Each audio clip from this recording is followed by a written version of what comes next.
रऊफ साहब, अली अमीन गड्डापुर बतौर CM Khyber Pakhtunkhwa mines और मिनरल बिल का भरपूर दफा कर रहे हैं। वाइट पेपर भी शाया किया गया है, लेकिन खान साहब जेल से कह रहे हैं कि जब तक इन्हें ब्रीफिंग नहीं दी जाएगी इस बिल पर कोई बात नहीं हो सकती। और यही चीज अलीमा खान भी कह रही हैं। सर, कोई कंफ्यूजन है, कोई अंडरस्टैंडिंग का प्रॉब्लम है? क्योंकि सीएम केपी जो कह रहे हैं और जो इस वक्त बाकी की साइड कह रही है वो बिल्कुल एक दूसरे के ऑपोजिट है। जी थैंक यू काजी साहब, आपने मुझे प्रोग्राम में मदऊ किया, बहुत मेहरबानी आपकी। देखिए, ये जो मामला था, ये जो लास्ट हमारी पॉलिटिकल कमेटी की मीटिंग हुई थी उसमें भी डिस्कस हुआ था। उसके बाद ये मामला खान साहब की अदालत में भी गया है और खान साहब ने जो फैसला किया वो आपने अपने इब्तदाइया में बिल्कुल ठीक तरीके से बयान कर दिया है कि जी ये बिल जो है इसकी मंजूरी जो है वो खान साहब की अप्रूवल के साथ लिंक्ड है और ऐसा ही होगा।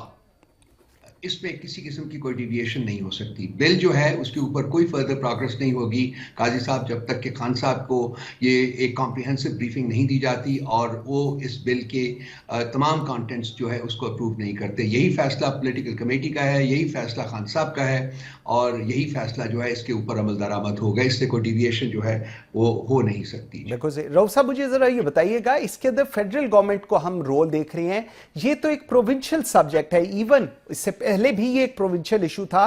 Why federal government is so much inclined towards attending this issue और रादर उसमें काफी प्लस माइनस करने की कोशिश? आपको क्यों इंटरेस्ट लग रहा है फेडरल गवर्नमेंट का?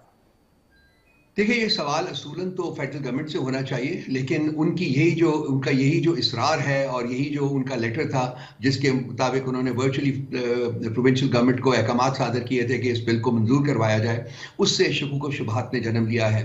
और ये अब शिक दर शिक जो है इस बिल की वैल्यूएशन हो रही है हमारे तहीं। हमारे यहाँ कुछ लोग हैं जो इसके ऊपर काम कर रहे हैं, कमेटी है जो काम कर रही है और उनके जो जब उनकी रिकमेंडेशन सामने आएंगी वो 2 दिन लगता है, 2 हफ्ते लगते हैं, क्योंकि वो डिटेल्ड एनालिसिस कर रहे हैं इसका। उसके बाद ही कोई एक फर्म ओपिनियन जो है वो फॉर्म किया जा सकेगा। लेकिन इन द मीनवाइल जो इंटरेस्ट है जो इंटरेस्ट है जो कि फेडरल गवर्नमेंट ले रही है वो उसने ऑलरेडी बहुत शकूक व शुबहात को जन्म दे दिया है और मेरा नहीं ख्याल कि ये इसकी कोई स्मूथ सेलिंग होगी, कम से कम केपी की हद तक। बाकी तो मेरा ख्याल है कि तमाम सूबे जो हैं वो ऑलरेडी इसको मंजूर कर चुके हुए हैं, इसके ऊपर अपनी स्टैंप ऑफ अप्रूवल है वो लगा चुके हुए हैं। बिल्कुल, क्योंकि अगर सीएम केपी की बात करें वो भी एक वाइट पेपर उन्होंने इस पे इशू किया और बड़ा सपोर्ट कर रहे हैं। लेकिन अब जो आप बात कह रहे हैं और आपने कहा है कि अप्रूवल के बगैर चीज आगे नहीं चलेगी, ये बिल्कुल एक डिफरेंट पोजीशन है जो इस वक्त हम सामने देख रहे हैं। अच्छा, थोड़ा सा आगे चलते हैं सर। ये चंद रोज कबल आजम सवाती साहब ने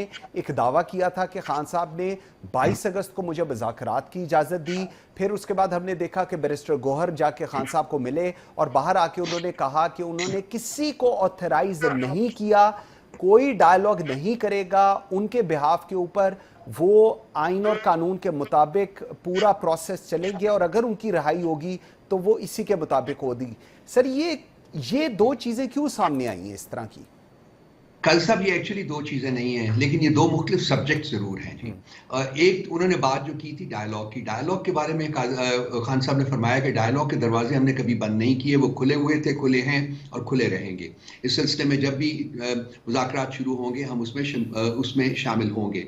और वो जब बात कर रहे थे मुज़ाकरात की तो वो तमाम के साथ है, एस्टैब्लिशमेंट के साथ भी है और एस्टैब्लिशमेंट के साथ मुज़ाकरात के बारे में उन्होंने फर्दर जो एक्सप्लेन किया वो ये है कि उनके साथ मुज़ाकरात हम कोई डील करने के लिए नहीं कर रहे, बल्कि उनको कन्विंस करने के लिए कि इस मुल्क का जो की बका, इस मुल्क का मुस्तकबिल जो है वो आइन और कानून की बालादस्ती से लिंक्ड है और उसको फौरी तौर के ऊपर बहाल होना चाहिए।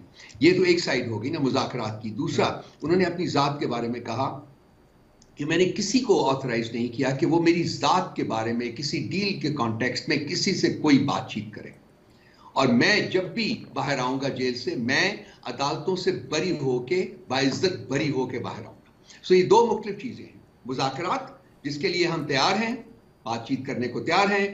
खान साहब की जात, खान साहब की रिहाई, वो किसी मुज़ाकरात के साथ लिंक नहीं है, वो अदालत के फैसलों के साथ लिंक्ड है। बिल्कुल सही। ये बल्कि बड़ा अच्छा कि आपने इसकी क्लैरिटी भी दी है। अच्छा सर, पाकिस्तान तहरीक इंसाफ का कहना है कि मौजूदा जो हुकूमत है, फॉर्म 47 की हुकूमत डील करके आई है और भाग जाती है इसी तरह डील करके।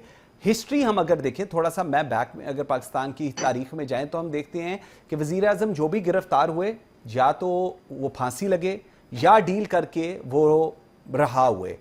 आप किस तरह, आपको यकीन है जो इस वक्त पूरा निज़ाम है, अदालतें आपके सामने हैं, जो केसेस बनाए जा रहे हैं वो आपके सामने हैं, कि खान साहब बगैर डील किए अपना केस जीत भी जाएंगे और रहा भी हो जाएंगे? इस चीज़ के लेकर आप लोग किस तरह इतने पुरुमीद हैं?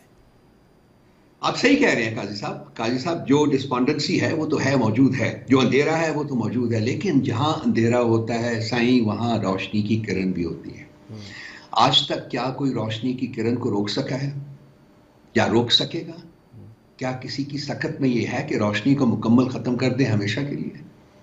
हर अंधेरी रात के बाद, हर जुल्म के बाद एक रोशनी की किरण भी फूटती है और इंसाफ भी आता है। हमारी नजरें जो हैं वो सिर्फ और सिर्फ इस एक कुदरती हकीकत जो है उसके ऊपर लगी हुई हैं। बाकी ये है कि ज़मीर के जागने में वक्त भी नहीं लगता काजी साहब। मैंने बहुत कुछ देखा है, बहुत कुछ पढ़ा है, बहुत कुछ बातें की हैं मैंने लोगों के साथ, ज़मीर जागते हुए वक्त भी नहीं लगता। और जितनी घुटन इस वक्त हमारे माशरे में है, मुझे खौफ ये आता है कि कहीं कोई इंप्लोशन ना हो जाए, यहाँ इंटरनल अंदरूनी इंप्लोशन ना हो जाए, उसके ख़तरनाक नताइज जो है बरामद हो सकते हैं। और मैं बार बार लिख रहा हूँ और मैं यही कर रहा हूँ, उजागर करवाने की ये हकीकत कोशिश कर रहा हूँ कि बेशतर इसके कि ये इम्प्लोशन हो, हमें चाहिए कि हम अपनी सिमत दुरुस्त कर लें, हम अपने लिए रास्ता तलाश कर लें। इस वक्त हम खोए हुए हैं भूल भलाइयों में, हमारे पास कोई रास्ता नहीं आगे जाने का, हम दायरे में चल रहे हैं। हम कह रहे हैं हम ये बेच देंगे, हम ये मिनरल बेच देंगे, ये माइन बेच देंगे और इन्वेस्टमेंट आ जाएगी। इन्वेस्टमेंट नहीं आई 3 साल से। आप मुझे बताइए, 20 बिलियन की बात हुई, 100 बिलियन की बात हुई, क्या कोई इन्वेस्टमेंट आई है? क्या 1 बिलियन की भी इन्वेस्टमेंट आई है? नहीं आई, नहीं आएगी, क्योंकि जिन्होंने अपना पैसा लगाना है भाई, वो अपने पैसे की सिक्योरिटी के बारे में पहले सोचते हैं।